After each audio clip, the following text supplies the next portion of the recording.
বাবুল ভাই, এখন কই যাবেন? আমি এখন দোকানে।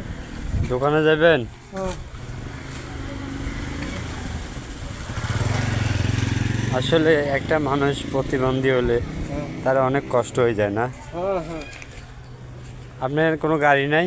না, গাড়ি নেই। এইভাবে চলাফেরা করেন? এইভাবে চলাফেরা করি। দেখছেন ভাইটা এইভাবে চলাফেরা করে। ভাইয়ের কষ্ট কে দেখে? ভাইয়ের কষ্ট কে দেখে? হ্যাঁ। কত জায়গায় মানুষের সহযোগিতা করে, হ্যাঁ, হ্যাঁ। কিন্তু আরে ভাই।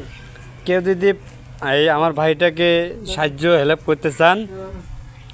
আমার এই পেজে লক দিবেন, হ্যাঁ। Chittagong BRDC road. আচ্ছা। আপনি এখানে থাকেন না? হ্যাঁ, হ্যাঁ।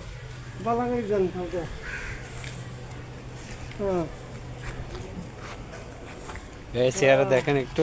একটু দেখেন বালাগাড়ি। চালতে আমার